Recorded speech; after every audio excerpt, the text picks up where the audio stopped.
I should probably get that fixed. Hello and good day to you. My name is Nate and this is Limping Through Models with Nate, and what I have before you right now is an empty box. Now this empty box represents many things. It represents accomplishment. It represents completion, for the contents inside the box, or what was inside the box, is no longer there. Each one of those pieces had a purpose, and that purpose was to bring the Wild Mouse roller coaster to life. And I've been doing that for the past couple of videos, bringing that Wild Mouse roller coaster to life. And with this video, I get to finally show you and the entire world the final product. So ladies and gentlemen, without further ado, here is the completed Wild Mouse roller coaster.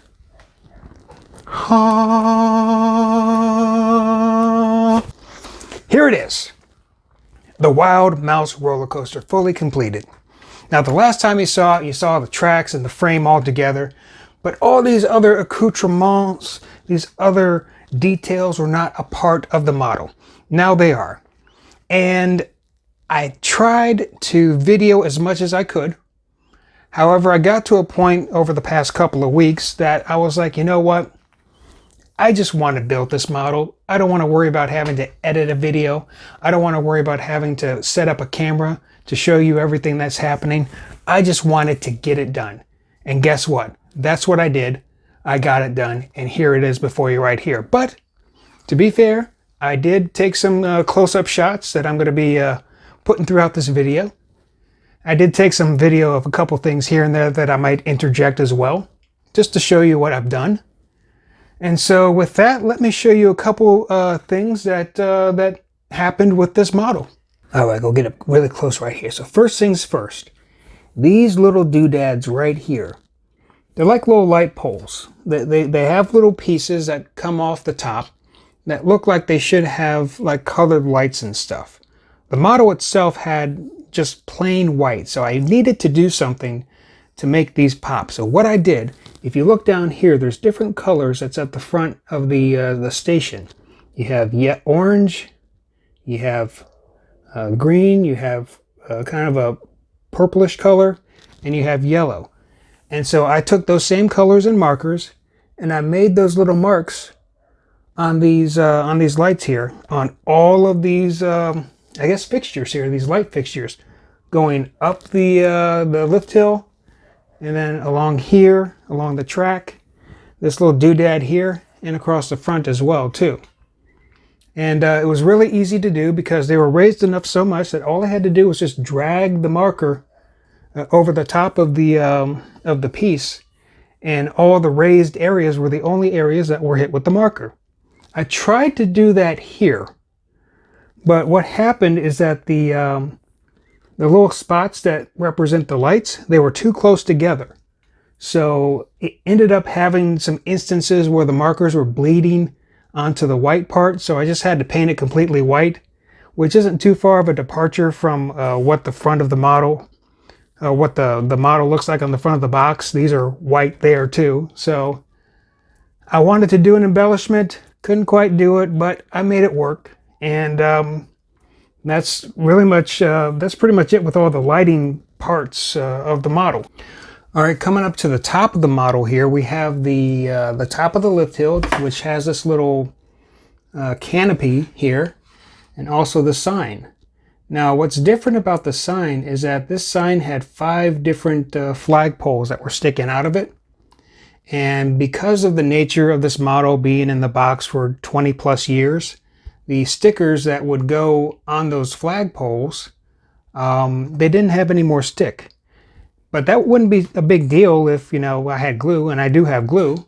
Problem was, those flags actually released themselves from the sticky paper.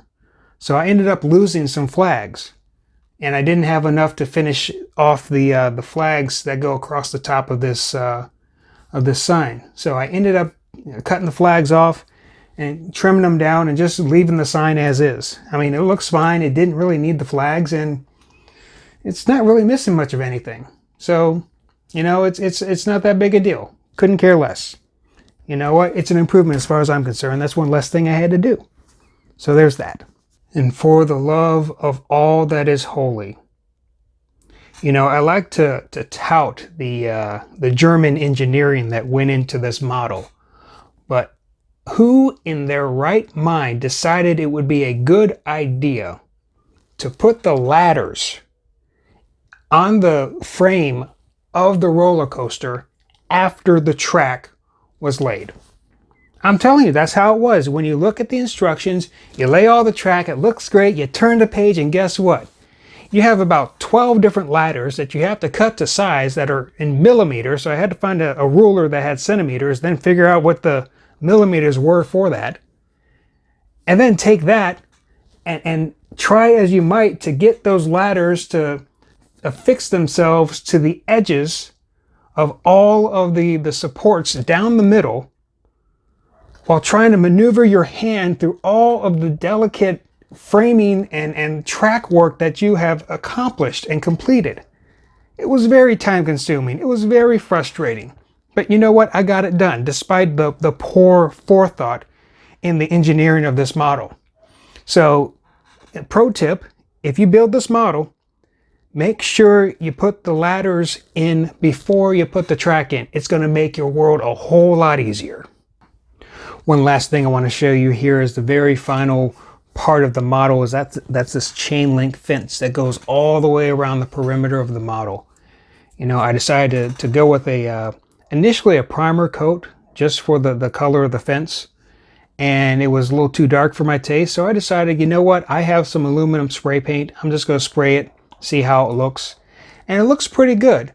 It looks like a fence that you would find around a ride such as this, and it looks really nice. It goes all the way around, and I'm happy with the result. It brings a little bit of realism, and it also tells people to keep out, because you know, you don't want them getting in the middle there. They might climb up those ladders that were hard to get attached to the frames. Who knows? Oh, and just check out this little man right here. This little mousy man right here. So these little light poles right here, there's lights that actually come with the model. So if you have the appropriate transformer or what have you from Fowler, you can actually attach everything to that transformer, in theory, and run the model, run the motors, and also run the lights. So there's one here, and there's one on the other side over there too, and both are topped by a nice little mouse figurine here. It was already pre-painted, didn't have to do any sort of paint like that, and it really adds to the whole theme of the Wild Mouse roller coaster, because nothing, you know, hits it on the nose more than having mice all over the ride, considering it's called a Wild Mouse.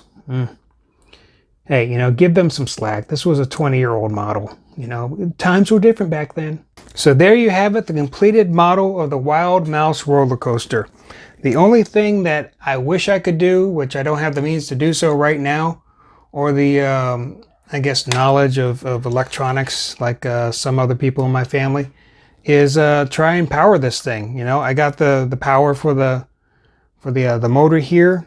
On the underside, there's a whole bunch of wires and stuff for the lights that light up across the whole model. Maybe one day I'll get that done, you know, buy the transformer from Fowler. It's like $80, you know, give or take. Not only that, I'd have to buy a converter to plug it into a US outlet and you know, all that mess. But, you know, maybe I'll spring for it eventually. I don't know. Or maybe some other system would work. Maybe the Just Plug system would work. I don't know. But I don't want to, you know, think on it too hard. I consider this model complete. Even though it doesn't run or anything like that, I can still run the little trains down the track, no problem. In fact, I'm going to do that. That's going to be our parting shot. And I'm hopeful that this will run without any sort of hitches or glitches and everything like that. So I want to thank you for coming along on this ride for the Wild Mouse roller coaster build. And I would like for you to like, comment, subscribe, and do everything you need to do to get here next time when we will finally have a new model to build. I put out a video asking you which model I should build, and I'm really close to announcing a winner. So that'll be our next video. And until then, I'll see you next time.